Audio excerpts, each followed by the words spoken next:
talk over what the right answers are and how well you did, and if there are any gaps of understanding, as in like where you got stuck, if you did get stuck. Okay, number 1, when you guys graphed it, what characteristics can you tell me about this guy and his graph? Can you describe him to me at all? He starts at a point and he swoops how? Okay, I like the out, but wouldn't this also be out? Is there a way to describe this versus this? One's going down. You could say decreasing. One's going down and one's going up, increasing. There's also a snazzy word called concavity that talks about concave down versus concave up, but that's all right. Anyway, so it starts at a point. Did anybody figure out what point it starts at? 4, 9. Or yeah, 9, 4. That's not what I meant. Is that better? Yeah. Was anybody able to tell that it starts at 9, 4 just looking at the function? Yeah. Maybe. Maybe some people saw the shift to the right 9 and outside up 4. Anyway, yes. And then, as you guys said, it does swoop up, out in an increasing way, right? And it seemed to go on. Did anybody keep zooming? Does it go on forever that way? Yep. Good. Now, let me get the graph of this one, and then we'll talk about domains and ranges of both. So what's going on with this guy? He looks like a parabola. He is concave down. Good, like a frown. It's been shifted 1 up. It does start on the y-axis, like the, what would you call that? The vertex, the maximum? Does that sound good? Okay. And doesn't it hit the x-axis in how many places? 2. But with the 4, would you guys say this was a wide or a narrow parabola? Narrow. Good. Okay. So I have a narrow parabola going down. That's an arrow. Just pretend. Okay. So domain and range, right? X's, which one's y's? Such a struggle, but that's all right. Go use my computer. Let's talk about inequalities first. And if you guys did go to intervals, maybe by inequality, check whether or not your intervals are correct. Don't worry, we'll get there. Domain and range, domain and range.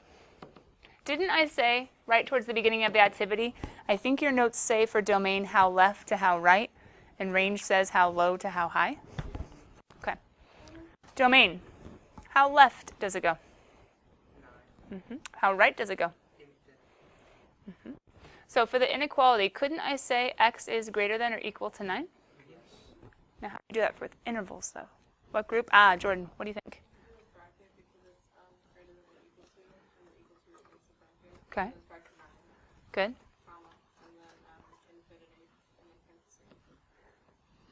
I completely and totally agree.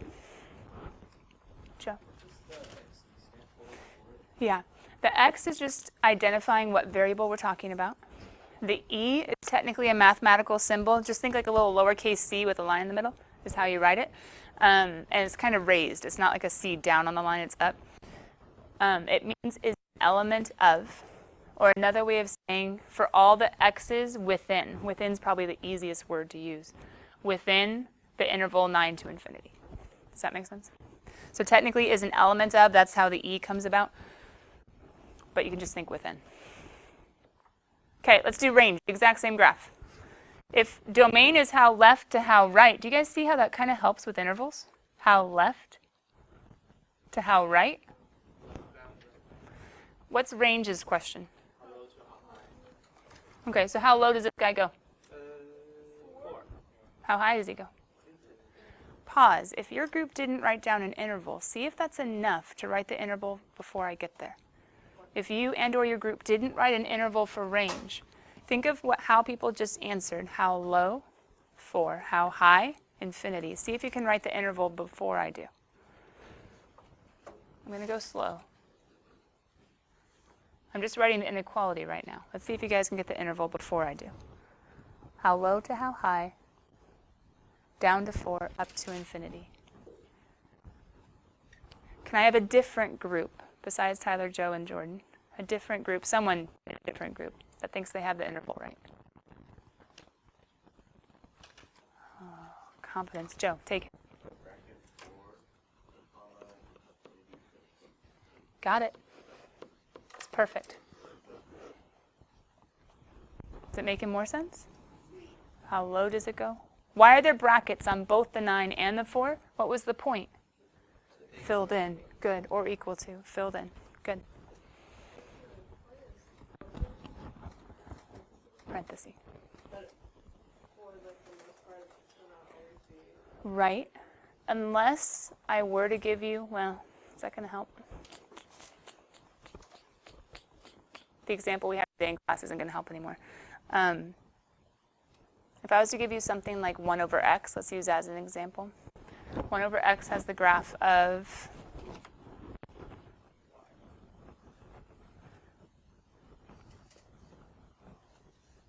this. Let me use an easier graph. This is an easier function, but the easier graph is actually the ln I was going to use. So let me change this just for a second. These are all graphs that hopefully we'll get to know as well as lines and parabolas by the end of the next few chapters, the first semester. We'll get used to these, but ln has this graph. Let me move my podium. What would you guys answer for this guy as far as how left he goes? The y's go to negative infinity, but how left does he go? Not past. Can you tell what's going on here? I didn't draw it, but there is a vertical asymptote. So he's not going to go past 0. But the domain wouldn't be or equal to, right? What would the domain be? Yeah, because it'd just be greater than 0. Because it's going to go forever right, but it's going to go. So this is one, Jordan, where it's not just because of the hole, it's because of a vertical asymptote. I'm going to have to keep it open at 0. Does that make sense? So vertical asymptotes, since the graph, it's not a hole, but the graph still can't hit it or can't touch it, so that's another. Let's see. Yeah. Okay, I'm going to go through this one pretty quickly. Just asking you guys the question, how left, how right. Okay? So for this one, how left can this parabola go? Yeah. I mean, the x's, they're going to be really low down, but each of the x's are going to have a point on this guy. So how left? Negative infinity. How right? Positive infinity. We would say domain before probably would have been all real numbers, right? All reals. But now we're going to say x is within our how left to how right. And why are there parentheses all over the place again? Good. It's not a specific point, number one. And number two, the graph will never actually hit at infinity. It's going to just keep going towards infinity. Infinity is more of an idea, not a quantity. It's more of an idea. But range, that's limited. It's not just all real numbers because how high does it go? How low does it go? Now, what would the inequality be?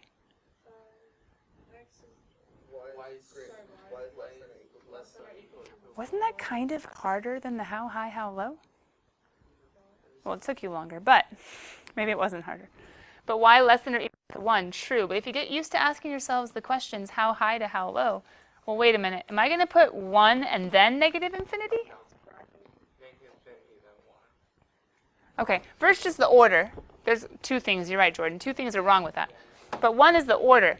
Whenever we do an interval, we always go from lower to higher. So the lower wouldn't be the highest point. The lower would be negative infinity, the lowest point, to 1. And then why is it a bracket, Jordan?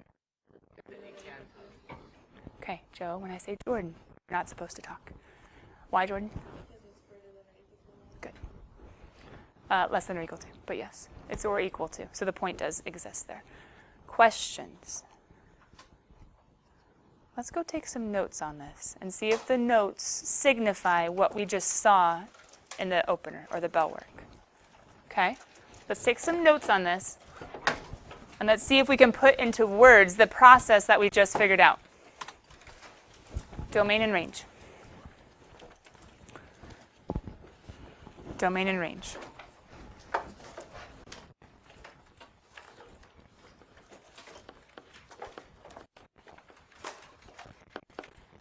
We've done domain and range before. Why on earth is it back? Because now we're doing intervals, and intervals just work a little differently than inequalities. They show the same thing. But we're basically upping our game. We're basically expanding our abilities by saying, you know what? I'm not stuck to inequalities. I can start reading intervals too. Because a lot of higher maths, or even like calculator language, when your pre-cal graphing calculator handbook showed x min to x max, they were showing intervals. And we kind of just drew arrows and said, hey, this first number is the x min, the last number is the x max.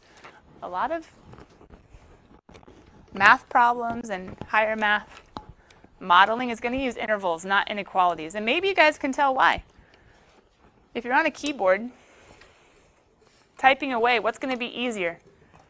To put an inequality in, greater than or equal to, less than or equal to, greater than, less than, not equal to, or parentheses and brackets? Oh yeah, all day long. Because some of those symbols aren't even greater than or equal to, less than or equal to, not equal to. They're not even on the keyboard. You'd have to go insert a symbol. So maybe that's one silly reason why. Maybe that's one silly reason why. It's not that silly, actually.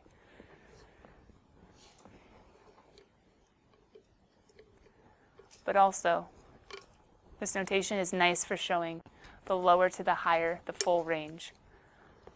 I shouldn't say the word range anymore. The full interval, there you go, of values. So hopefully you guys know exactly why I'm putting the how far to how far left to how far right. And the how far, wait a minute, I don't like this. You shouldn't either. Exactly. Does that make sense? Because in the intervals, I don't want to go up to down. I want to go down to up. I want to go lower to higher. Good. So let's change that. There is meaning, there is purpose to the order. How left to how right, how down to how up. Good, good, good, good, good. So when we're talking about domain, you can think x is within that snazzy little symbol, like a little lowercase c that's been raised a little bit, made to look like an E. I can't tell you whether it's going to be a bracket or whether it's going to be a parenthesis. I can't tell you that. You're going to have to choose bracket or parenthesis. But then we're going to go how far left, comma, to how far right, and then you have to choose, is it a parenthesis or is it a bracket? But we're going to fill in how far left to how far right.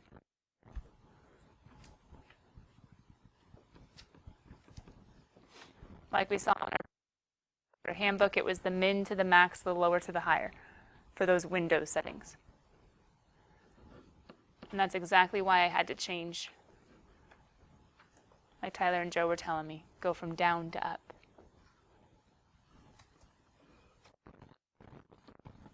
And what do we do, once again, whenever we have infinities? Parentheses or brackets? Good. Good. So it's going to be useful not only in inequalities, but to also be able to do intervals. And how to also look at intervals and know what they mean or what they symbolize in inequalities. Because some of you are just going to, your brains are going to latch on to one or the other and be better, but you need to be able to go both ways. Does that make sense? Tyler?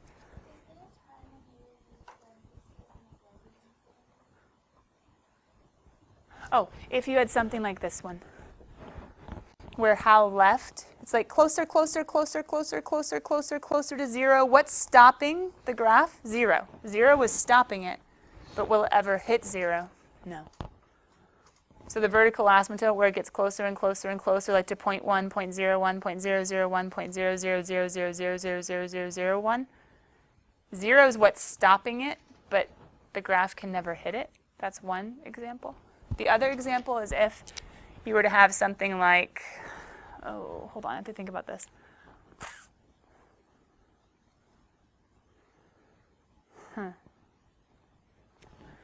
What if I was to give you y equals,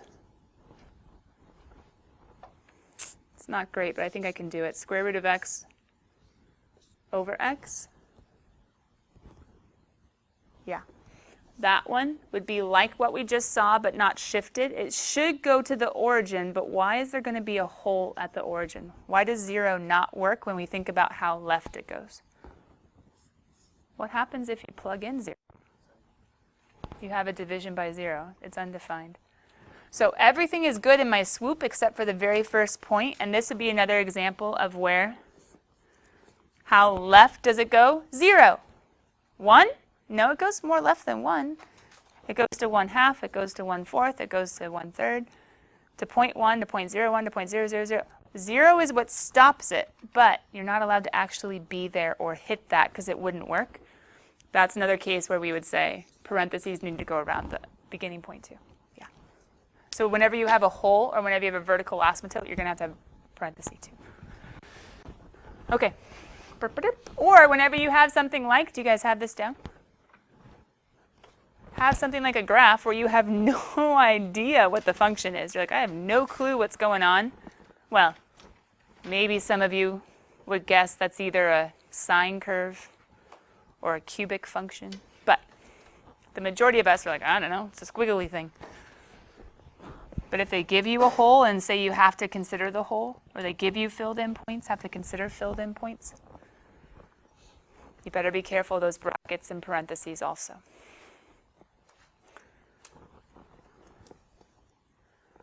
So now that we've done the group activity at the beginning of class, so this isn't your first time trying it. You don't have to go to your calculator and get a graph because they've given you the graph. Hold on, this graph is nasty. What are all the pink things?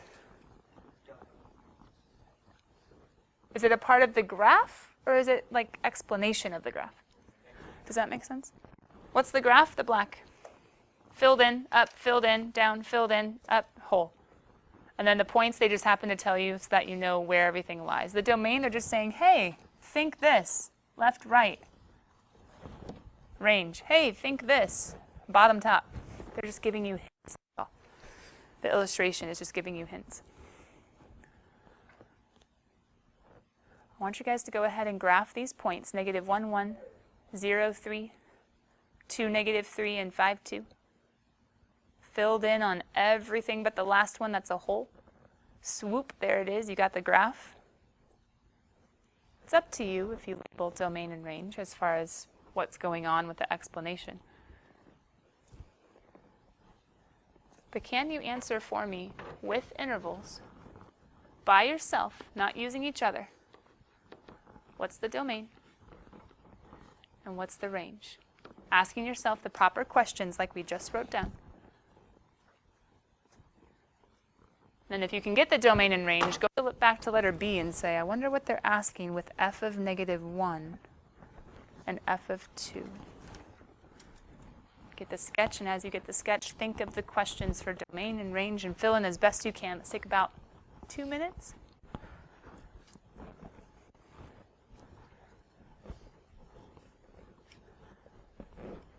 But you, yourself, and you. No collaboration on this one.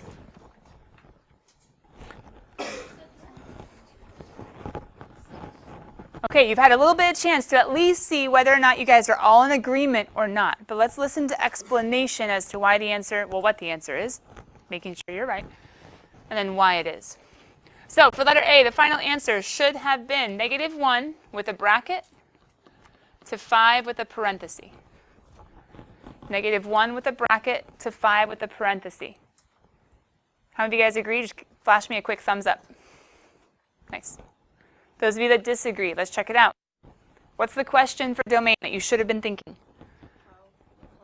How left? On the x-axis, where all the x values are kind of marked, even though they go up, how left can you go?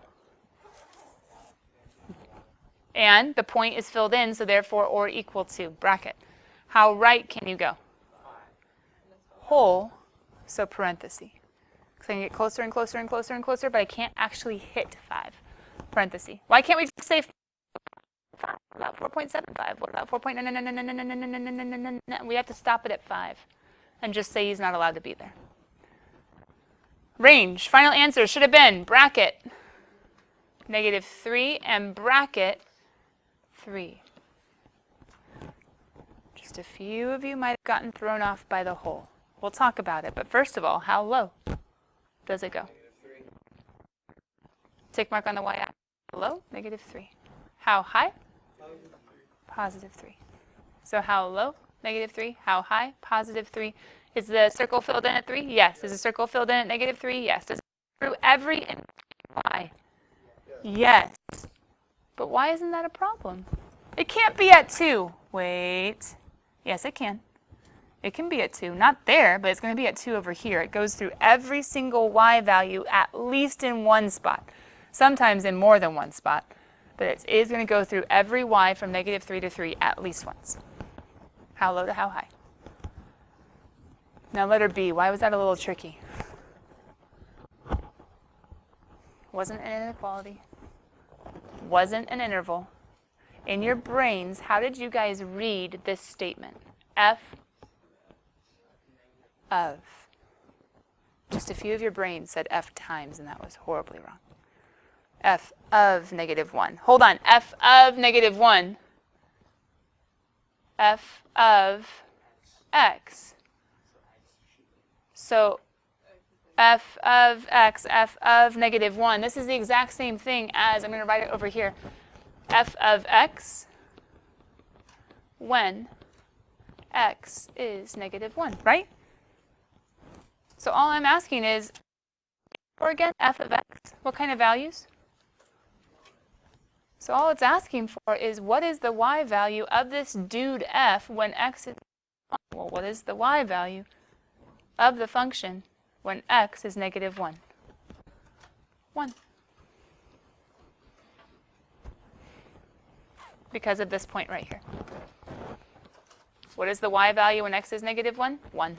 So what's this guy asking? Well, what's it asking though? When x is 2, what is the, and the y value when x is 2 is the same thing as -3. That's why those were intervals from the left to the right, from the bottom to the top. These ones were just, what's the y value when x is -1? What's the y value when x is +2? Dun, dun, dun, dun. Dun, dun. So, have we talked about domain and range? Yes. Why? Because we needed to practice some more interval notation and see how it's used. We also practiced some more function notation when using a graph, which was good and all. But we have a few more graphing characteristics, hopefully getting to increasing, decreasing, but we'll see. Look at your backboard really quickly. Is the full homework due on Tuesday after the Monday holiday? No, it's not due until Wednesday. So what are we doing Tuesday? Some more. Yeah, we're not going to finish it all today. But you're going to have the majority of the section content covered, to where you could at least do a really, really, really good start over the 3-day weekend. And maybe some of my independent ones, you get most of it done.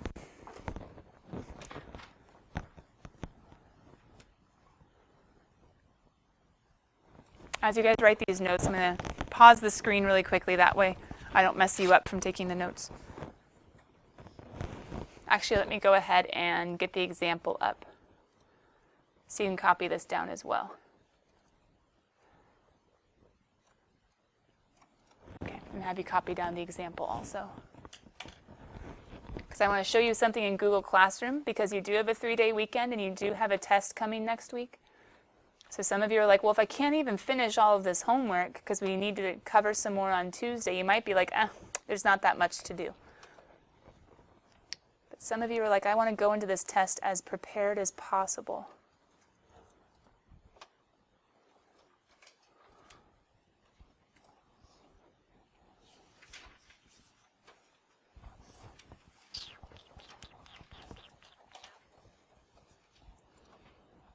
I'll try to help you to that end.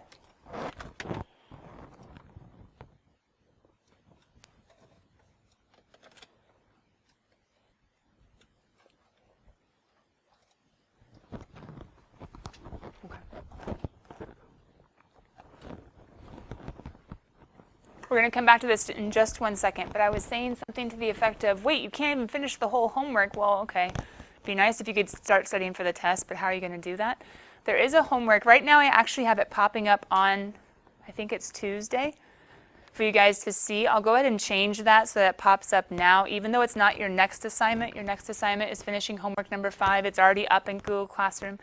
But there is a test review. At the end of Chapter 1, there are chapter review problems. And even though we haven't done all of Chapter 1, I've chosen good problems from the first half of Chapter 1 to help you guys in starting to review and practice and prepare. It is a homework assignment. We never numbered test reviews. They're always just called the Chapter 1A test review, Chapter 1B, Chapter 2 review, Chapter 3 review, etc. We don't really make them a homework number. They're in a category, in a sense, all in and of themselves. But you guys could start on the review this weekend, skipping enough space for the extra problems you're not able to do to finish homework number 5, but say, but I want to start reviewing. Well, there's a good place to go. Some of you might also want to start flashcarding some of the different, like memorizing sort of things from this chapter, like the standard form equation of a circle, or how to find x or y intercepts, or I don't know, domain goes with x's or y's, and range goes with y's, or what are the different domain problems that you should be looking out for. Some of you could do flashcards. This isn't due until the day of the test, so it's not due until next Thursday, I think is when this is our test, because we're only doing sections 1.1 to 1.5. But this I will go ahead and put up in Google Classroom, even though the deadline isn't until next week. Some of you might want to start reviewing this weekend. Lauren. Yes. Yes. Okay, here we go. So, zeros of a function. Wait a minute, I was just talking about intercepts and studying for the test because we talked about it earlier this chapter. And didn't we, for finding x and y intercepts, didn't we set people equal to 0?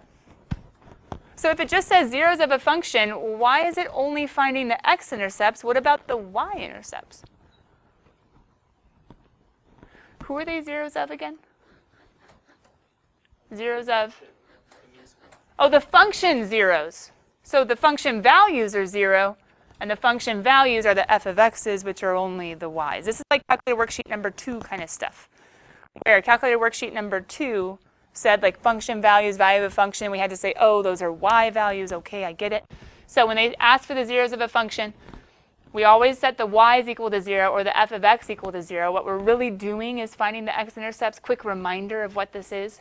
But what I need you guys to write down as far as how, we need to steps. Number 1 is factor.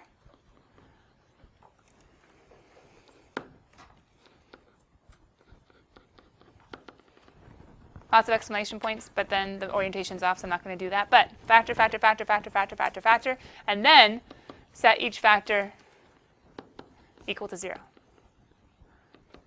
and solve, right? Set each factor equal to 0 and solve.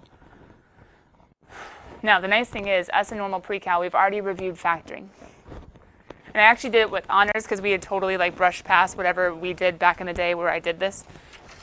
So I did something similar with them, with the guess and check and the X method and the table method for this problem. So if you want to see it, I'll pull out the board right before you leave. You can take a picture of it if you want to see the different methods. But we already talked about this. And what method do we all pretty much use?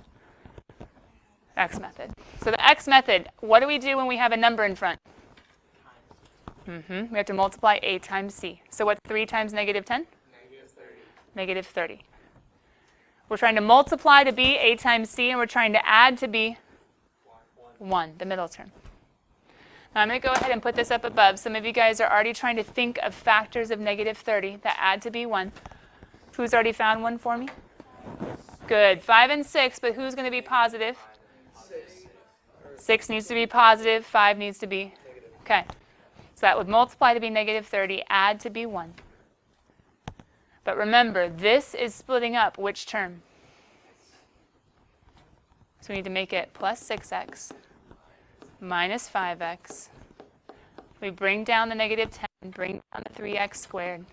To save yourselves a lot of possible seal killings, I would put a plus in between this, because whenever there's a negative, just it gets messy. Because what are we about to do with the X method? Group. So we're going to group the first 2, group the last 2. That's why the plus was so important. And the negative gets brought in. We're going to factor out what's in common, right? So 3x times x plus 2 plus, can't we pull out a negative 5? Yeah, I agree. Pulling out a negative 5, dividing by negative 5, 1x. Dividing by negative 5, positive 2. Then can't we pull out that x plus 2? Guys, would this be done? Because the whole time we were supposed to be finding the zeros. Can anybody tell me just from mental math what the zeros would be? Good. Add the 5, divide the 3. What did we do today? Interval notation, domain, range, and zeros. That's fine. Increasing, decreasing. If you get to that in homework, you might want to pause, time out, and stop and go start reviewing because we're not ready to get there. Bye. Happy weekend. Happy 3-day weekend. Finish off your Friday strong. You're welcome. Football players, have a good game tonight.